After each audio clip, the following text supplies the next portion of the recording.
Hello दोस्तों, नमस्कार। स्वागत है आप सभी का आपी के एजुकेशन कोड पर। लास्ट लेक्चर में मैंने आपके साथ डिस्कस किया था संसदीय प्रणाली। इसके बारे में मैंने आपको बताया कि संसदीय प्रणाली होती क्या है और क्यों भारत ने संसदीय प्रणाली को एक्सेप्ट किया है। आज हम इसके लाभ देखेंगे और इसकी कमियां भी देखेंगे कि आखिर इसमें क्या हर चीज़ के दो पक्ष होते हैं, एक सही और एक कुछ गलत।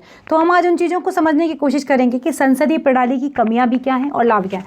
अक्सर कर आपके मेंस के एग्जाम में ऐसे क्वेश्चंस पूछे जा सकते हैं कि आपको इसे क्वेश्चन को बैलेंस करना हो, तो आपको कम से कम 2-4-10 पॉइंट याद होने चाहिए।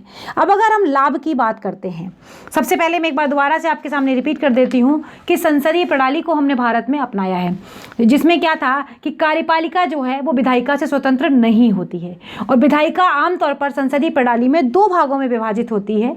दो भागों में से पहला लोअर हाउस और अपर हाउस। दो हाउस है, निम्न सदन और उच्च सदन। निम्न सदन है आपका लोकसभा, ठीक है, और उच्च सदन है राज्यसभा। तो ये चीज़ें आपको याद रखनी है एक बार में आपकी, ताकि आपके दिमाग में चीज़ें क्लियर हो जाएं। तो विधायिका में क्या चीज़ें हैं, राज्यसभा और लोकसभा, दो यहाँ पर सदन हैं। अब देखते हैं, इसमें कार्यपालिका और विधायिका के बीच कोई गतिरोध पैदा नहीं होता। कार्यपालिका के बारे में पिछली बार आपने जाना कि कार्यपालिका क्या होता है। कार्यपालिका में क्या होता है, जिस दल को प्रत्यक्ष निर्वाचन जो होता है निम्न सदन में, और जिस दल को अधिक बहुमत मिलता है वही दल सत्ता में आता है, तो वही कार्यपालिका की तरह काम करता है। क्योंकि कार्यपालिका विधायिका के बहुमत के समर्थन से ही सर्जित होती है। जो कार्यपालिका है उसमें क्या है कि विधायिका के बहुमत से ही तो वो बनती है, इसीलिए यहाँ पर क्या है कि इनके बीच कोई भी गतिरोध पैदा नहीं होता है। ये बात आपको क्लियर हो गई होगी।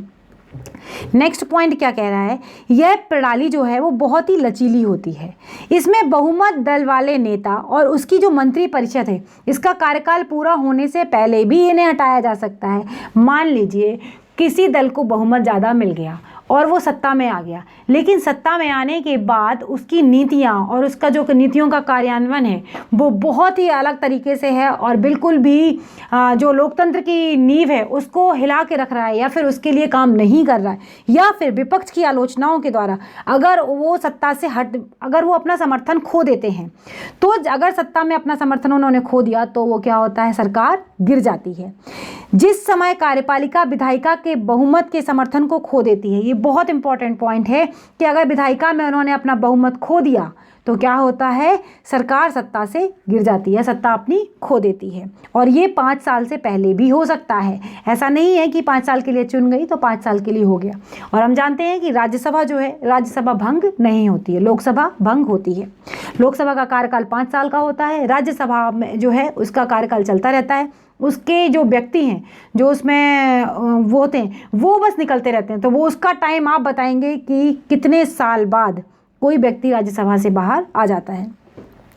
इसकी सबसे अच्छी विशेषता एक और है कि जिन देशों में धार्मिक, जातीय, क्षेत्रीय या भाषागत विविधता ज़्यादा होती है उनको भी उसमें उचित प्रतिनिधित्व मिल जाता है। ये सबसे अच्छी बात होती है किसकी, संसदीय प्रणाली की। संसदीय प्रणाली की ये विशेषता है कि जहाँ पर धार्मिक, जाति और भाषागत जो विविधता होती है वहाँ पर अल्पसंख्यक के जो वर्ग होते हैं उनको उचित प्रतिनिधित्व मिल जाता है, और जो कि अध्यक्षात्मक प्रणाली में नहीं होता है।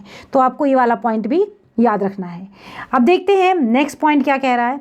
इस प्रणाली वाली सरकार को हमेशा चौकस रहना पड़ता है, बहुत अलर्ट रहना पड़ता है, क्योंकि विपक्ष लगातार उनकी आलोचनाएं करता रहता है। विपक्ष का काम ही है आलोचनाएं करना। अगर विपक्ष आलोचना नहीं करेगा तो सत्ता में अल्टरनेटिव ही नहीं बचेगा। फॉर एग्जाम्पल आप ऐसे मानिए कोई देश है, यहाँ पर बी और सी ये सत्ता पक्ष है और ये विपक्ष है। समझिए बात को। इसकी जो भी योजनाएं हैं, बी पक्ष की जो भी योजनाएं हैं जो सत्ता में है, अगर ये सबकी तारीफ़ें करने लगेगा तो क्या होगा, लोकतंत्र बचेगा क्या? नहीं ना।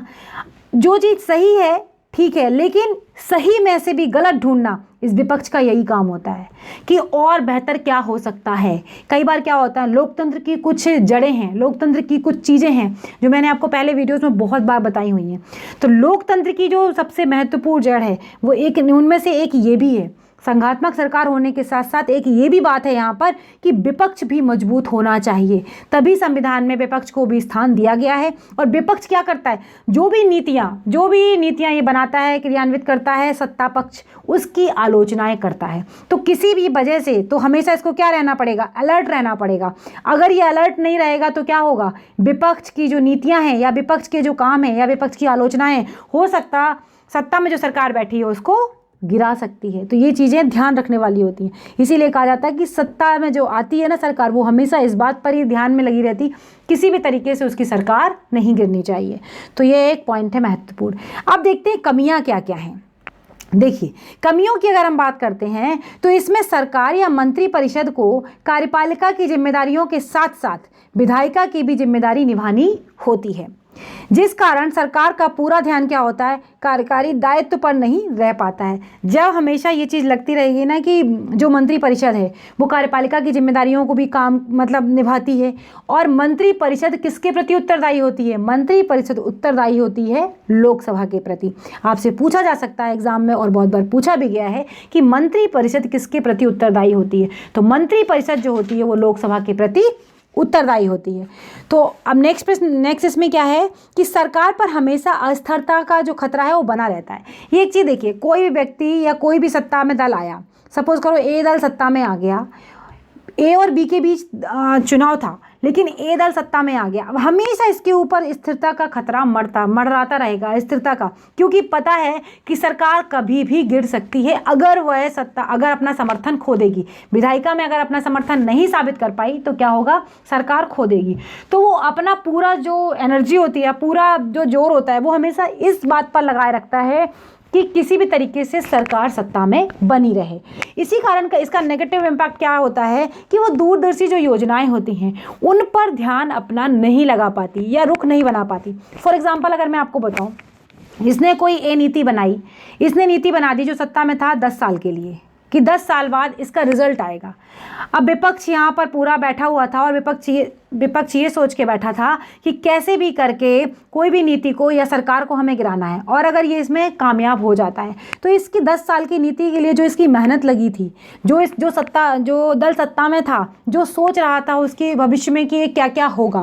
फॉर एग्जाम्पल प्लानिंग कमीशन को ही अगर हम देख लेते हैं, जब नीति आयोग बदल गया, नीति आयोग का नाम बदला, प्लानिंग कमीशन से नीति आयोग बदला, बहुत सारे चीज़ें ट्रांसफॉर्म हुए, कुछ बदलाव आया। तो चीज़ें बदलने के साथ क्या होता है, जो सत्ता में दल होता है वो अपने हिसाब से चीज़ों को देखता है, और जो सत्ता के बाद दूसरा दल आता है उसकी अलग तरीके की नीतियाँ होती हैं। जैसे फिलहाल में हम देख रहे हैं कि अलग तरीके की नीतियाँ फॉलो हो रही हैं। तो हमेशा क्या होता है, एक अस्थिरता का खतरा मंडराता रहता है, जिसके कारण की जो एनर्जी होती है वो अपनी सत्ता को बचाने में ही लगी रहती है और दूरदर्शी योजनाओं की तरफ अपना रुख नहीं कर पाती है।